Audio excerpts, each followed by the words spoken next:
Beginning the arrival. The first alien ship appeared above Earth without warning. It did not decloak dramatically. It did not broadcast threats. It simply arrived, a massive obsidian crescent stretching across the sky, blotting out stars as if the universe itself had blinked. Cities panicked. Governments scrambled. Satellites died silently as electromagnetic pulses rippled outward from the vessel.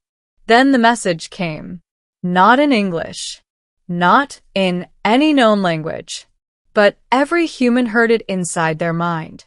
We are the Ethran Dominion. Surrender your world, and you may serve. The speaker was not a general. Not an emperor. She was something far more dangerous. High Commander Valzyra. She stood at the helm of the invasion fleet, tall and radiant, her skin shimmering with faint crystalline veins of light. The Ethran were engineered conquerors, faster, stronger, and biologically enhanced for war. They had claimed dozens of systems. Earth was supposed to be simple, primitive, divided, easy.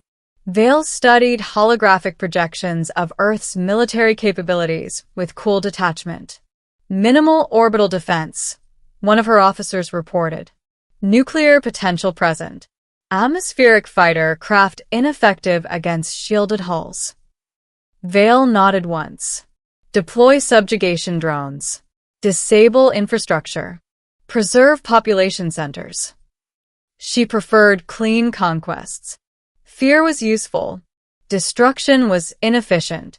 What she did not expect was resistance. The man who refused to kneel. Captain Adrian Cole had always been good at solving problems no one else wanted. He wasn't the strongest soldier. He wasn't even high-ranking enough to matter politically. But he was creative. When the alien drones descended like metallic rain over major cities, Adrian wasn't in a bunker issuing speeches. He was in a converted underground transit hub in Chicago, surrounded by engineers, coders, and civilian volunteers. They're controlling everything through a synchronized orbital command, one analyst said, projecting alien drone telemetry. Find me the weakness, Adrian replied calmly. The drones were perfect in formation. Too perfect. Adrian noticed something strange. Micro-delays in reaction times between units when they entered areas of dense electronic interference. They're network-dependent, he murmured. Of course they are. No. Fully dependent. He stood suddenly. If we can isolate one, cut it off from the main command link. You think it'll shut down? Adrian smiled slightly. No. I think it'll panic. The first defeat. High Commander Vale watched from orbit as her drones secured power plants, communication towers, and military bases. Minimal casualties. Efficient. Controlled. Until one feed went dark. Unit Cluster 7 unresponsive. Another blinked out. Then another. Vale's luminous eyes narrowed. Magnify sector. The hologram zoomed into a dense urban zone. There, amid electromagnetic chaos, human forces had rigged localized signal jammers. Not random ones. Targeted. Precise. Her drones began acting erratically once disconnected from central guidance. Humans swarmed isolated units, dismantling them piece by piece. Primitive weapons. Improvised tactics. But devastatingly effective. Identify human command node. Vale ordered. Within minutes, they found him. Adrian Cole. She studied his face from intercepted surveillance footage. Calm. Focused. Unyielding. He adapts, her lieutenant observed. Yes, Vale replied softly. He does. For the first time in her career, she felt intrigued. The ground engagement. Vale made a decision that stunned her officers. I will descend personally. Commander, unnecessary risk. They are not reacting as projected. I will assess their command structure directly. She did not tell them the truth. She wanted to see him. The drop pod struck the outskirts of Chicago like a falling star. Adrian was there within minutes, rallying a strike team. Unknown elite unit deployed, his calm officer warned. Then let's make them feel welcome. When Vale stepped from the pod, even hardened soldiers froze. She was taller than any human, armored in sleek biometal that shifted like liquid shadow. Energy pulsed along her limbs. She moved like gravity bent around her. Adrian raised his rifle. "Stand down," he shouted. Vale tilted her head. "You are the architect of this disruption. And you're trespassing." A faint smile touched her lips. "Your world was offered mercy." Adrian stepped forward. "We don't surrender." For a heartbeat, silence hung between them. Then the battle erupted. Vale moved faster than sight, disarming soldiers with surgical precision. But she did not kill. Adrian noticed. She could have slaughtered them.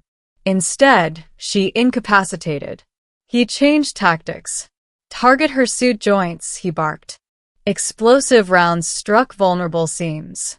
Vale staggered slightly, surprised. No species had ever identified structural weaknesses so quickly. Adrian advanced, using terrain, cover, unpredictability. She countered with strength. He countered with chaos. Finally, he triggered a localized EMP trap, one calibrated from dismantled drone tech.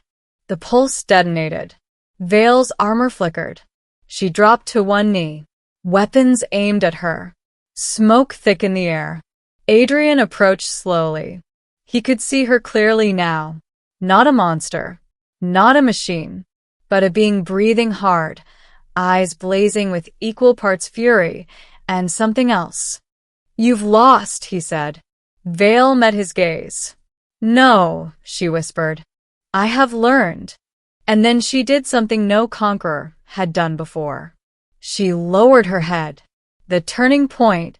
Vale was taken into containment. The world watched. Humanity expected torture, execution, revenge. But Adrian refused. She didn't kill civilians.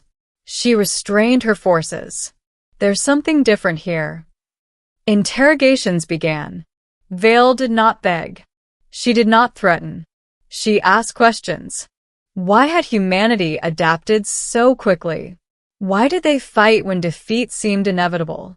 "Because it's our home," Adrian answered simply. "You could survive elsewhere." "That's not the point." She studied him for long moments. "You fight not for dominance, but for belonging." "Yes." Something shifted in her expression. The Ethran Dominion did not fight for belonging. They fought because conquest was their biological directive. Engineered purpose. She began reviewing Dominion archives from Earth orbit. Historical conquests. World stripped. Cultures erased. Efficiency. Victory. Emptiness. For the first time in her existence, Vale questioned her mission. The choice. Orbiting Earth, the Ethran fleet grew restless. Commander unresponsive. Human resistance escalating. The Dominion High Council transmitted a direct order. Initiate planetary cleansing protocol. Vale saw the transmission from her containment chamber. Orbital bombardment. Total destruction. Adrian stood beside her as alarms screamed globally. "They're going to wipe us out." Vale's jaw tightened. "Yes." "Can you stop them?" She looked at him, really looked, at the stubborn human who had defeated her without hatred, who had shown her something beyond programming. "If I regain command access, I can override fleet authority. Then let's move." Trusting her was insanity, but extinction left little room for pride. Adrian escorted her to the captured drop pod systems. She interfaced with alientechnology. Energy pulsed through the chamber. Above Earth, the fleet aligned for annihilation. At the last second, Vale transmitted a command. Override codes. Royal-level encryption. Fleet weapons powered down. Shock rippled through Dominion channels. Then her voice echoed across every Etheran vessel. This world is not to be conquered. Silence. You defy the Council, a distant commander responded. Yes. You risk civil war. Yes. And why? Vale hesitated only briefly. Because they are not prey. Her gaze flicked to Adrian. They are equals. Climax. War in the stars. The Dominion split instantly. Half the fleet sided with Vale. Half obeyed the Council.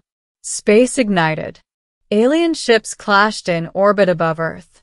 Humans watched as the sky turned into a battlefield not of their making. Adrian stood beside Vale in the commandeered command vessel. You're risking everything. I know. Explosions rippled through vacuum. Vale maneuvered her loyalist forces with ruthless precision. But she had been trained by the Dominion. So had her enemies. Adrian stepped to the tactical display. They expect formation warfare. Yes. Then break formation. She looked at him. He grinned. Humans specialize in asymmetry.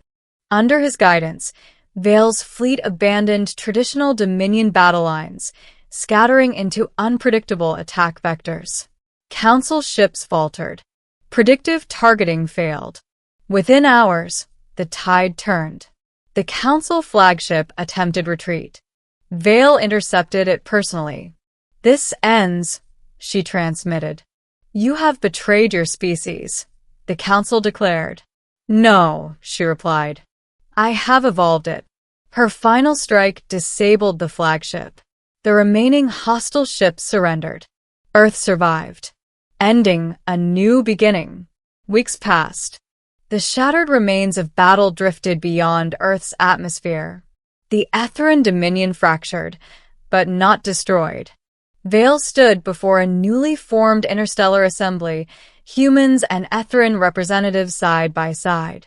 I was sent to conquer, she declared. Instead, I discovered strength unlike our own. She did not hide her affection, her respect, her choice.